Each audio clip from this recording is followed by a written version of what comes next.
राम राम दोस्तों, न्यूमरोलॉजी में आज बात करेंगे आपके नाम की। आपका नाम किस तरह आपकी सक्सेस, जीवन में प्रसिद्धि और समृद्धि को प्रभावित करता है। नेम चेंज कंसेप्ट क्या होता है, क्या आपका नाम आपके लिए भाग्यशाली है, इन सब बातों की विस्तार से चर्चा करेंगे। न्यूमरोलॉजी में तीन चीजें सबसे ज्यादा महत्वपूर्ण होती हैं। पहला होता है आपकी जन्म तारीख, बर्थ डेट, जिससे निकल कर आता है आपका मूलांक, जिसे साइकिक नंबर, ड्राइवर नंबर या ओरिजिन नंबर भी कहते हैं। दूसरा होता है आपकी डेट ऑफ बर्थ का टोटल, जिससे निकल कर आता है आपका भाग्यांक, जिसे डेस्टिनी नंबर या लाइफ पाथ नंबर या कंडक्टर नंबर भी कहते हैं। और तीसरा होता है आपके नाम के टोटल अक्षर, जो टोटल अल्फाबेट्स हैं आपके नाम में, जिनसे निकल कर आता है आपका नेम नंबर। और इसमें भी जो आपका नाम होता है उसका जो पहला अल्फाबेट है, पहला अक्षर है, वो सबसे ज्यादा महत्वपूर्ण होता है। अंक ज्योतिष में हर नंबर की एक स्पेसिफिक एनर्जी, गति व तरंग होती है जो हमारे जीवन को प्रभावित करती है। अब यदि मूलांक नंबर, भाग्यांक नंबर तथा नेम नंबर, इन नंबर्स की जो ऊर्जाएं हैं वो आपस में मित्र ऊर्जाएं हैं, एक दूसरे के साथ सिंक्रोनाइज होकर काम करती हैं, ये विरोधाभासी ऊर्जाएं नहीं है, तो व्यक्ति तेज गति से तरक्की पाता है, कम मेहनत में बड़ी कामयाबी मिल जाती है। ऐसा व्यक्ति चैलेंजेस से घबराता नहीं है, हिम्मत नहीं हारता है। व्यक्ति जो रिस्क लेता है वो कामयाब हो जाते हैं। कोई भी व्यक्ति अपने मूलांक और भाग्यांक के नंबर्स को बदल नहीं सकता, क्योंकि ये आपकी जन्म तिथि, डेट ऑफ बर्थ से जुड़े हुए होते हैं। लेकिन आपके नामांक यानी नेम नंबर में बदलाव लाना संभव है। नेम न्यूमरोलॉजी में आपके नेम नंबर का भाग्यांक व मूलांक के नंबर से संबंध देखा जाता है। अगर नेम नंबर भाग्यांक या मूलांक नंबर्स का शत्रु है, तब नाम बदलने की सलाह दी जाती है। नेम की स्पेलिंग्स में बदलाव किए जाते हैं। यहाँ पर नंबर्स की मित्रता व शत्रुता बहुत महत्वपूर्ण हो जाती है। हर नंबर का एक स्वामी ग्रह होता है, रूलिंग प्लेनेट होता है। 1 से 9 तक नंबर्स होते हैं, तो 9 ही स्वामी ग्रह होते हैं, रूलिंग प्लेनेट्स होते हैं। जैसे नंबर 1 को रूल करते हैं सूर्य, नंबर 2 को चंद्रमा, नंबर 3 को बृहस्पति, नंबर 4 को राहु, नंबर 5 को बुध, 6 को शुक्र, 7 को केतु, 8 को शनि और नंबर 9 को रूल करते हैं मंगल। अब जो आप टेबल देख रहे हैं, इस टेबल में हर नंबर के स्वामी ग्रह लिखे हुए हैं, और इन स्वामी ग्रहों की आपस में मित्रता, शत्रुता व समता को इस टेबल में दिखाया गया है। रूलिंग प्लैनेट्स की एनिमिटी, फ्रेंडशिप और न्यूट्रलशिप को आप इस टेबल में देख सकते हैं। उदाहरण के लिए नंबर 1 को रूल करते हैं सूर्य, तो सूर्य के लिए जो मित्र अंक है वो है 1, 2, 3, 5 और 9। नंबर 6 और नंबर 8 सूर्य के लिए शत्रु अंक होते हैं। नंबर 1 के लिए शत्रु अंक होते हैं, और नंबर 1 के लिए सूर्य के लिए जो सम अंक है वो है नंबर 4 और नंबर 7। इस तरह आप हर ग्रह के लिए, हर अंक के लिए उनकी मित्रता व शत्रुता को इस टेबल में देख सकते हैं। एक उदाहरण से जल्दी से हम इसको समझने का प्रयास करते हैं। मान लीजिए किसी व्यक्ति का नाम अनुज है और उसकी जो डेट ऑफ बर्थ है वो है 2 सितंबर 1990, यानी 2/9/1990। तो यहाँ पर जन्म तारीख 2 है, तो मूलांक नंबर जो है वो 2 आ जाएगा। भाग्यांक को निकालने के लिए जन्म तारीख, जन्म का महीना और जन्म का वर्ष, सभी के जो अंक है उनको हम जोड़ देंगे, तो 2 + 9 = 1 + 9 करेंगे तो ये 30 आ जाएगा। फिर से 3 + 0 करेंगे तो ये 3 आ जाएगा। तो यहाँ पर मूलांक नंबर आ रहा है 2, जिसको रूल करते हैं चंद्रमा, और भाग्यांक नंबर आ रहा है 3, जिसको रूल करते हैं बृहस्पति।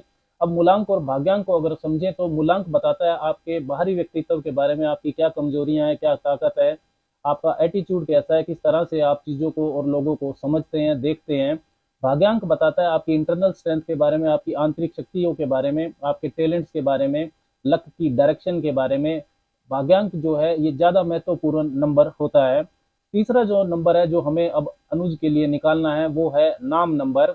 नाम नंबर को यानी नामांक को निकालने के लिए फिर से हमें एक टेबल देखनी होगी। इस टेबल में सभी अल्फाबेट्स के आगे नंबर्स दिए गए हैं, हर अल्फाबेट को एक नंबर दिया गया है। तो जब हम अनुज में देखते हैं तो हमें ANUJ, इनके आगे लिखे हुए नंबर्स को देखना है। ए के आगे लिखा हुआ है 1, एन के आगे लिखा हुआ है 5, और यू के आगे लिखा हुआ है 6, और जे के आगे फिर से 1 लिखा हुआ है। नामांक निकालने के लिए जब हम इन नंबर्स का टोटल करते हैं, 1 + 5 + 6 + 1, तो ये आ जाता है 13, और 1 + 3 करेंगे तो ये आ जाएगा 4। तो यहाँ पर जो नेम नंबर है वो 4 आ जाता है, जिसको रूल करते हैं राहु। अब हमें अपनी जो ग्रह मैत्री टेबल थी, ग्रहों की मित्रता, शत्रुता और समता को बताने वाली जो टेबल है, उसमें नंबर 4 यानी राहु के जो मित्र हैं, शत्रु हैं और जो न्यूट्रल हैं, उनको देखने की जरूरत है। तो जब हम उस टेबल में देखते हैं तो पाते हैं कि नंबर 4 जिसको रूल करते हैं राहु, वो नंबर 2 और नंबर 3 दोनों का ही शत्रु है। चंद्रमा और बृहस्पति दोनों का ही शत्रु है। मतलब नामांक की जो ये नाम अनुज है, इस नाम की जो ऊर्जा है वो उनके जो मूलांक और भाग्यांक की ऊर्जा है उनके साथ मिलकर काम नहीं करेगी, ये एक दूसरे से विरोधाभासी ऊर्जाएं हैं। जीवन में संघर्ष को ये बढ़ाने वाली स्थिति बनती है, सफलता पाने में आपको परेशानी होगी। जब नेम नंबर मूलांक और भाग्यांक दोनों का ही शत्रु होता है तभी नाम बदलने की सलाह दी जाती है या नाम की स्पेलिंग्स में करेक्शन की जाती है। अंक ज्योतिष मानता है कि आपके जीवन में जो सफलता है वो 40% के करीब आपके नेम नंबर यानी कि नामांक पर निर्भर करती है। न्यूमरोलॉजी कहती है कि नेम की स्पेलिंग में बदलाव लाने से आपके जीवन में बड़े पॉजिटिव चेंज को लाया जा सकता है। अब हमारे उदाहरण में जिसमें नाम अनुज था, उसके नाम में किस तरीके से बदलाव कर सकते हैं उसको अगर समझें तो अनुज नाम है, डेट ऑफ बर्थ है 2/9/1990, जिसमें मूलांक 2 है और भाग्यांक 3 है। और अनुज नाम से जो नेम नंबर आ रहा है वो आ रहा है 4, जिसको रूल करते हैं राहु, जो कि शुभ नहीं है। तो यदि हम अनुज के साथ कुमार लगा दें या किसी भी तरह से वो सरनेम के रूप में हो या मिडिल नेम के रूप में हो, अनुज के साथ कुमार लगा दें, तब उसका नेम नंबर हम दोबारा से निकालते हैं। तो अनुज का तो हमने निकाला ही है, 1 + 5 + 6 + 1 13 यानी कि 4 आ जाता है अनुज के लिए। कुमार के लिए जब हम निकालते हैं तो फिर से हमें अल्फाबेट्स की टेबल को देखना होगा, जिसमें के आगे वैल्यू 2 है, यू के आगे वैल्यू 6 है, एम के आगे 4 है और ए की वैल्यू 1 है, आर के आगे वैल्यू 2 है। तो जब हम 2 + 6 + 4 + 1 + 2 करते हैं तो ये आ जाता है 15। 1 + 5 करेंगे तो ये आ जाएगा 6। तो अनुज के लिए 4 और कुमार के लिए 6, तो 4 + 6 करेंगे तो ये आ जाएगा 10। 1 + 0 यानी कि 1। अनुज कुमार जो नाम है इसके लिए जो नेम नंबर है, नामांक है, वो आ जाता है नंबर 1। अब भाग्यांक 2 और मूलांक 3 के साथ जब हम नेम नंबर 1 की मित्रता, शत्रुता और समता को चेक करते हैं तो हमें फिर से जो घरों की मित्रता वाली टेबल है उसमें देखना होगा। और वहां पर हम देखते हैं कि नेम नंबर 1 यानी जिसको रूल करते हैं सूर्य, उसके लिए चंद्रमा और बृहस्पति दोनों ही मित्र हैं, यानी कि नंबर 1 के लिए नंबर 2 और नंबर 3 दोनों ही अंक मित्रता में आते हैं। इस तरह आपके नाम में सरनेम को लगाकर या यदि पहले से सरनेम है तो फर्स्ट नेम या सरनेम में अल्फाबेट्स को घटाकर या डबल करके आपके नेम नंबर को ऐसे नंबर पर लाया जाता है जहां वो आपके मूलांक नंबर और भाग्यांक नंबर का मित्र बन जाता है। कम से कम नेम नंबर को भाग्यांक के मित्र नंबर पर तो हर हालत में लाना ही चाहिए।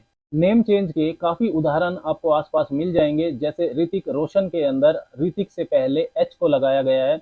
अजय देवगन में DEVGAN है तो इसमें से ए को देवगन में से रिमूव कर दिया गया है। आयुष्मान खुराना में जो आयुष्मान का एन है उसको डबल एन कर दिया गया है और खुराना में जो आर है उसको डबल आर कर दिया गया है।